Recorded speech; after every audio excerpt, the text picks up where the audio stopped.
Go. Hey, this is Stu with Military Investor Network, and today I'm with Joe Thompson from Team Rubicon. What's up, man? How are you? I'm good, Stu. Good to see you, man. Yeah, you too. Joe and I were classmates in school together, and as you see now, he is out of the military with a nice gray beard there, but still looking sharp. I got the military haircut on the side, so still looking good.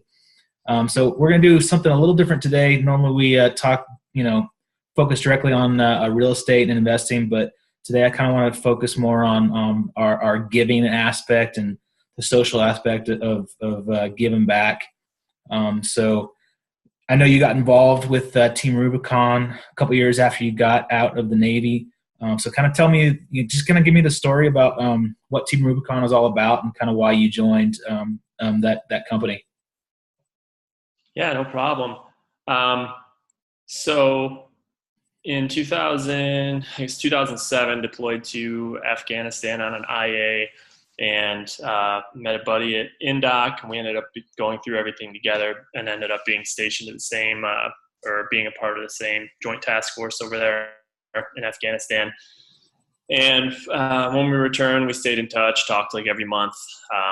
And then after he got out of the military, he heard about Team Rubicon first and kind of turned me on to him and thought that the organization and the story was something that would resonate with me. So I checked them out, signed up as a volunteer, deployed once with them. Thought it was really cool. The story is super compelling. If you haven't checked it out, I'll give you a 30-second version. Jake Wood was a Marine Corps scout sniper. He did a tour to Iraq, Afghanistan, got out of the military, and then he was in business school at UCLA, and the 7.0 earthquake happened in Haiti in January of 2010. And Jake watched it unfold on his television, just like I did. But he called around to like the Red Cross and a bunch of aid organizations to see like, hey, I've got skills. I was in the military. I've been in adverse situations, in austere environments. I know how to work well in teams, all the kind of skills that military veterans have. And, no aid organization wanted to take him. So after, a bunch of phone calls, about 24 hours passed, and he decided he was going to raise a little money on Facebook, round up a couple buddies from the Marines, and they were going to go down and help out. And I thought, that's the kind of organization I want to be a part of. They showed up in probably one of the most chaotic experiences of their lives, and they went down just to help people because they knew that help was needed. And Jake, two deployments to war zones as a Marine, and says that, to this day that that was, some of the scariest situations he'd ever been in were in Port-au-Prince after that, with the kind of chaos and the just the destruction and everything that was there. So That's crazy. yeah, turned me on to it. Deployed with them, and then they were hiring a couple of years ago again, and I was in SoCal and got lucky enough to get picked up. They haven't fired me yet. It's almost 2 years, so. That's awesome, man. Congrats. So tell me about like kind of the recent stuff they've been doing. We were talking before the interview about Harvey, and tell me like kind of the numbers that just the call to duty, if you will, from all of your volunteers. I thought it was a pretty amazing story. Yeah, the last 6 months of 2017 were pretty intense for Team Rubicon. Obviously, the Hurricane Harvey, Irma, Maria. There was an earthquake in Mexico City. There was just kind of a ton of stuff that happened within 4 to 6 weeks. So Hurricane Harvey ended up being our largest response to date. Before that, we had sent I think a couple hundred people to the field for a single operation, and then for Harvey, we had like 500 a day on the ground there for about at the peak. And then that operation lasted, I think, 90 days or a little over 3 months. And we ended up mobilizing over 3,000 of our volunteers down to Houston to help out. And we added 30,000 volunteers to our membership base over like the last 6 months of 2017. So you might have seen Team Rubicon on, if you watch the World Series, the HR for HR campaign with T-Mobile for donations. That was a partnership that we had with Team Rubicon. So I think we probably egotistically think that everyone knows about Team Rubicon, or they should, because of our story and what we do. But realistically, there's a lot of people that don't. Those campaigns and stuff really helped us add to the base, and that just that translates to more communities that we can impact, and the more people we add to the fight. So yeah. So I know. So tell me about how do like veterans get involved? And I know a lot of times you've been in the military for so long, and you still have that like esprit de corps and want to be a part of a service organization. And then when you get out, you kind of lose that. So how does Rubicon help veterans kind of keep that fire and keep that esprit de corps? Yeah, for sure, man. I think that was like one of the big parts of what drew me in about Team Rubicon, because I kind of felt the same thing. You get out of the military.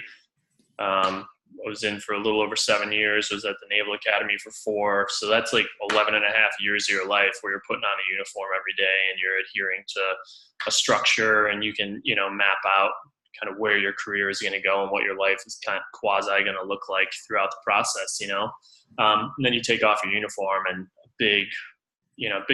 potentially a big chunk of your life kind of feels lost. So that's what kind of we offer, is that sense of purpose, community, and identity that people get.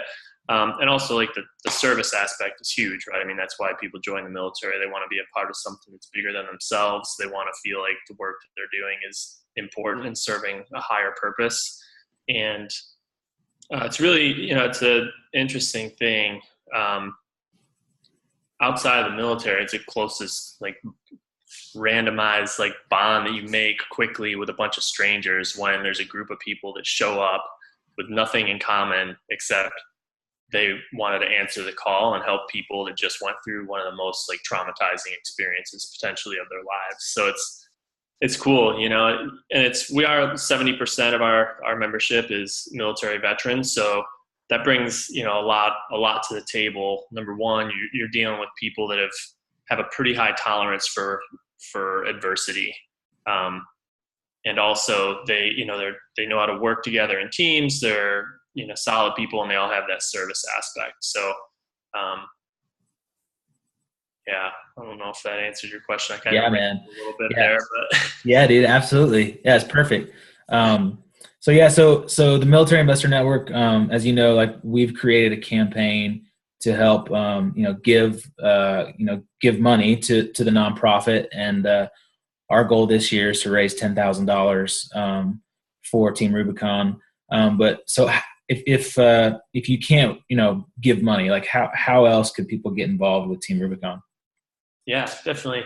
We are a 501c3 nonprofit, so we will definitely take money from anywhere.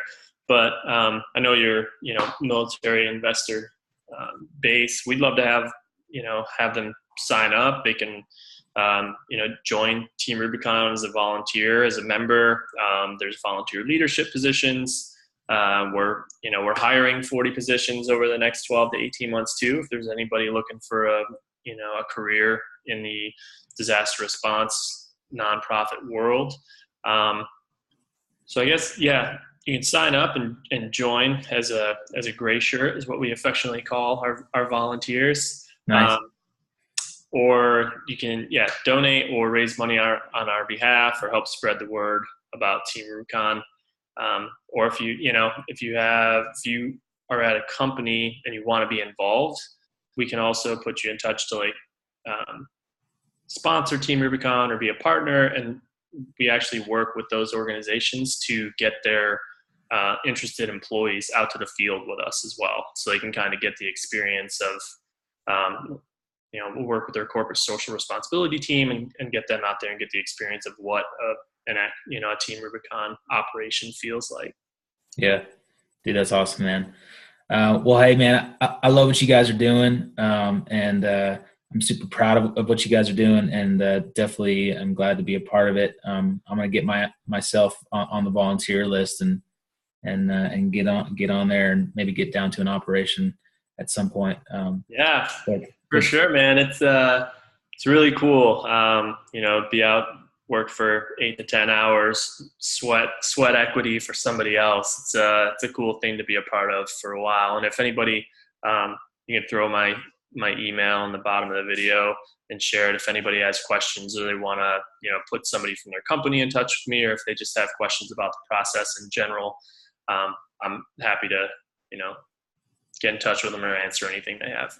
Okay, cool. Yeah, and I'll put some for everyone. I'll put some links at the bottom of the video, and so that links to Team Rubicon, links to our giving campaign, and for sure, man.